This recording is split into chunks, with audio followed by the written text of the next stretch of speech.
Episode 93 of Pokémon Horizons was absolutely peak, and honestly I might crash out if people keep hating on it. I'm just kidding, but this episode delivered everything. A full-on cat fight, the start of a revolution, and even a parasocial stan trying to save their fave from getting cancelled online. But somehow a lot of fans just aren't really seeing what I'm seeing in the episode. So let's talk all about it now. The episode began with Nidothing live on stream getting an eyewitness report from a fan who claims that she saw the Black Rayquaza, and once again I really love how Dot's streamer role is being incorporated into the story in such a unique way. Liko and Roy go to meet the eyewitness, with Roy excited that he could finally see Rayquaza again after a whole year, and then when they meet the eyewitness it turns out she's a girl who's just as obsessed with Nidothing as she is with Litten. I think her name is Niabiko, but I'll probably end up butchering the pronunciation every time, so I'll just call her Nidothing Stan, because that's exactly what she is. She even has a ton of handmade Nidothing merch too. And dude, Dot's really missing out on a huge opportunity here because she could be making tons of money if she made her own merch, rather than her fans having to hand make it. But hey, maybe Dot's already loaded, she is a pretty big streamer. Liko is super excited about all of the Nidothing merch, and it's really nice to see that she still feels that way even after not watching Nidothing for a whole year. Nidothing Stan thinks that Liko and Roy work for Nidothing, and she demands that she wants to meet Nidothing before giving any information about the Black Rayquaza. So Dot, aka Nidothing, appears on a video call, making the Nidothing stan go absolutely crazy. And it's moments like this that really show just how much Liko has grown, because think back to Liko's reactions to Nidothing at the beginning of Horizons. How Liko would go crazy and lose her mind over her. And look at Liko now maintaining a calm demeanor despite Nidothing being right there. Even if Liko feels slightly nervous under the surface, her growth and maturity really is so clear compared to the beginning of the series. Nidothing and Nidothing Stan chat for a little while before Nidothing Stan nervously begins leading them to where she supposedly saw the Black Rayquaza, and then Nidothing Stan's two Litten begin fussing over Liko, and Meowscarada gets super jealous. She literally picks them up and lobs them through the air. That's so unbelievably funny, dude. And very fitting too, because it's canonical that Meowscarada as a species gets super jealous of other Pokemon being close to their trainer. That's a nice little detail that the writers remembered, man. I imagine the Pokemon in question being fellow cats probably made it even worse. But then Roy, without thinking, mentions being a part of the Rising Voltaclers, and Nidothing Stan hears it and gets angry. You see, she believes in all of the announcements from Exceed and from Spinel about the Rising Voltaclers being bad people who are destroying the world. Liko and Roy try and deny it and explain themselves, but Nidothing Stan begins losing her mind.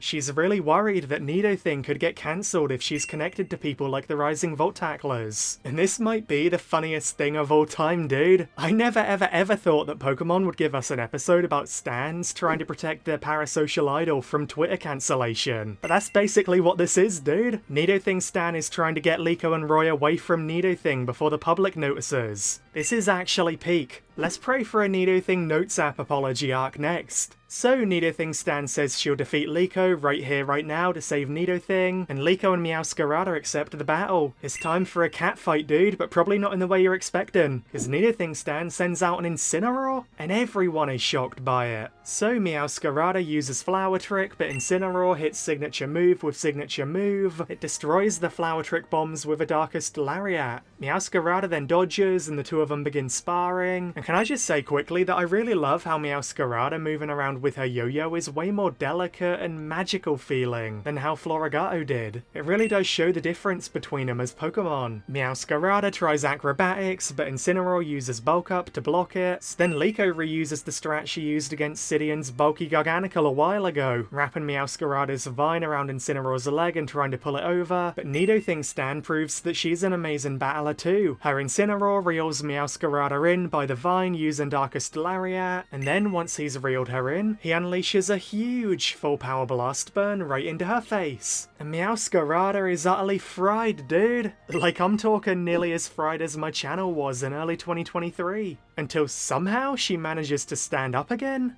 Dude, Liko's cat is an absolute beast. I'm genuinely shocked that she isn't being rushed to the Pokemon Center after taking that hit. It's cute to see the little Litten cheering for Incineroar, but Liko's taken the moment to come up with a strategy, and it doesn't take long before she figures it out. She counters Darkest Lariat with a precise acrobatics, knocking Incineroar off balance, before then luring it in and hitting it hard with Magical Leaf. Nidothing Stan then thinks that she has the upper hand when she counters Flower Trick with Darkest Lariat again, but little does she know, Liko's Meowscarada planted a secret. There's a hidden Flower Trick bomb attached to Incineroar's belt. So when Incineroar tries to finish the battle with a massive blast burn from his belt, it triggers the flower bomb right in front of it, and that causes an explosion so unfathomably huge that Incineroar looks like he's been hit by a car, and a bus, and a train, and a plane, and a Tauros stampede. Incineroar is cooked, man! Man, this was so well done by Liko. She observed Incineroar's movements and how it battles from its belt, and then she strategized around that. Anyone still calling Liko weak after seeing her battle like this is insane. Even Nidothing Stan is impressed. She knows that Liko's bond with Meowscarada must be super deep if they're able to pull off a trick like that. Incineroar manages to stand up again, and it's clear that everyone is bonding and understanding each other better through having fun battling, but then they're interrupted by the arrival of Urito and Sableye. And you know that phrase, the urban legend, claiming you're never more than 6 feet away from a rat when you're in a city? Well, it seems that the equivalent in the Pokemon world could be, if your name is Roy, then you're never more than 6 feet away from Urito. Because man, Urito is everywhere Roy goes. And I love that, in fact I welcome it. I think Urito is awesome and so funny.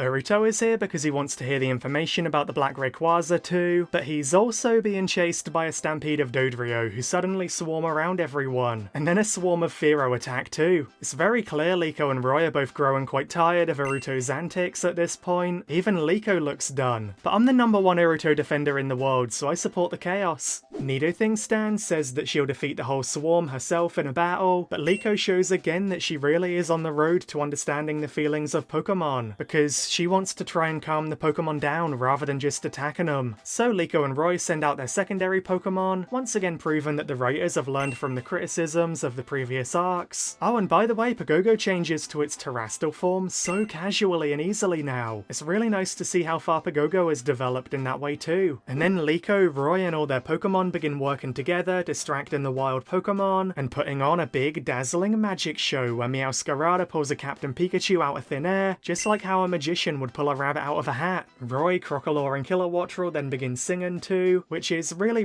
nice to see after so long, while everyone else dances and performs, making the swarm of Pokemon happy. So yeah, all of the Fearow and Dodrio disperse eventually, and this entire sequence was genuinely so fun, man. I seriously loved it. Seeing that Roy and Liko still have that fun, whimsy, light-hearted side to them even after everything makes me so happy, dude. In general, just seeing them happy makes me happy. And Nidothing Stan loved it too, and she finally sees the truth of Liko and Roy. She says that there's no way she can believe Liko and Roy are bad people after they treated Pokemon like that, after they were so kind and loving and patient towards wild Pokemon who she just wanted to battle. So yeah, she admits that she no longer believes the Ryzen Voltaclers are bad people. Liko and Roy are so happy, and I have so much to say about this in a couple of minutes, because I think a lot of people are totally misunderstanding the episode. Nidothing Stan then confesses that she never actually saw the Black Rayquaza, which obviously disappoints our heroes. It turns out she just wanted to be noticed by Nidothing and she wanted to meet Nidothing, so she lied about seeing the Black Rayquaza to make it happen. And let this be a life lesson to everyone that the people who are more willing to attack others, the people who are more willing to spread lies about others, they're usually doing it because they have problems at home themselves.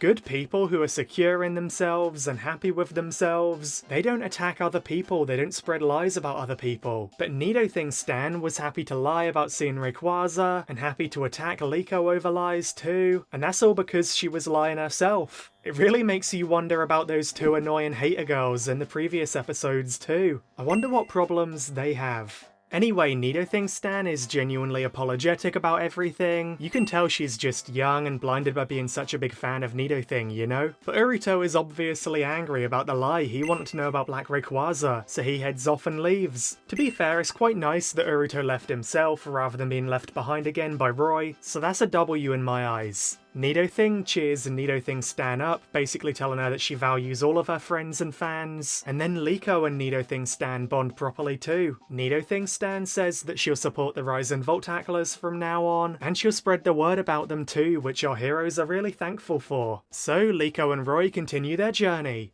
I've seen a lot of people hating on this episode for two main reasons. Number one, they hate that the battle was interrupted by Urito's shenanigans, and number two, they think it was a fillery episode. And I disagree so hard with both of those opinions. Let me explain. First of all, yeah, the battle was interrupted before Liko could possibly win, and look, I totally understand that fans want Liko to win more battles, but every single battle that she's had lately has really proven that she's a great and skilled battler. The battle being interrupted with no clear winner doesn't change that, dude. And in the case of this episode, it was essential for the plot development that the battle didn't continue. Urito interrupting them led to Liko and Roy's performance to calm down the wild Pokemon, and that was the thing that allowed a Nidothing Stan to see the truth about them, that our heroes and the Ryzen Voltaclers are good people. Without that interruption, Nidothing Stan probably wouldn't have ever seen that. She never would have joined Liko and Roy's side. So yeah, the battle interruption was totally necessary plot-wise, and to be honest, it was a lot of fun too. And all of that leads me to the second point as well. Some folks are calling this episode fillery just because the Black Rayquaza sightings were a lie, but I feel like that's totally ignoring the entire purpose of the story arc. It's been clear from the beginning that the main goal of Liko and Roy in this story arc is to restore the truth about the Rising Voltaclers, to show the world that Spinel framed them, that the Rising Voltaclers are not bad people. And yeah, through Liko and Roy's actions in this episode, they fully proved to Nidothing Stan that they are good people. And now Nidothing Stan supports the Rising Voltaclers, and she'll help spread the word to everyone else too. Like, dude, that's PR and plot progression in one go. This episode was truly the beginning of our heroes heading towards their goal. Yeah, of course, it's a small step, only getting one person to know the truth about the Rising Voltaclers, but it's like a snowball effect, you know? The more people they get on their side, the more people who stop believing Spinel's lies, the more that those people will spread the word to other people, and all of that leads to the more allies the Rising Voltaclers will have. And that's literally the main focus of the arc, so I don't understand at all how this could be considered filler. The opening theme even shows our heroes together, on their own, but then gradually more and more allies and friends gather behind them, like Anne, Nimona, Nidothing Stan, and then after that the general public gathers behind them too. Like I said, it's a snowball effect. It represents our heroes restoring the truth of the Rising Voltaclers and getting people back on their side again. It really reminds me of the 4th Full Metal Alchemist Brotherhood opening too, showing the main characters alone, before being supported by their friends and their allies, and then crowds of people gathering behind them too, once again to show they're getting the world on their side, the people on their side. This is just like what's happening in Pokémon Horizons, and I think that's beautiful. Pokémon Horizons evoking the same feel that Full Metal Alchemist Brotherhood made me feel, that makes me happy beyond words can even describe. But if I am going to try and use any words, then I'm going to use words from the very best Hunger Games installment. Those words being, every revolution begins with a spark. And this episode, this might have been the very first spark in the Rising Voltaclers revolution. So yeah, overall I loved this episode. I'm so happy that our heroes have begun the journey to restore the truth of the Rising Voltaclers, and I can't wait to see what happens next. Let me know your thoughts on the episode in the comments below, and consider liking and subscribing if you enjoyed. I have a really sore throat right now, dude, and it's been getting worse and worse throughout this video, as I'm sure you can all tell, but I hope it wasn't so bad that it ruined the video. I'm gonna sleep now and let my voice rest. Thank you so much to all of my amazing channel members, Dowpals, Toten, Racco, Pokesan, and Regular San too, Juscadia, Jay, Shiny Charm, Blazing Shots, Not Mini, Drew. You guys are absolute legends. And yeah, if anybody watching this wants to become a channel member and get some awesome perks, that would really help me out a ton. The link is in the description. And on that note, thank you all so much for watching, and best wishes until we meet again!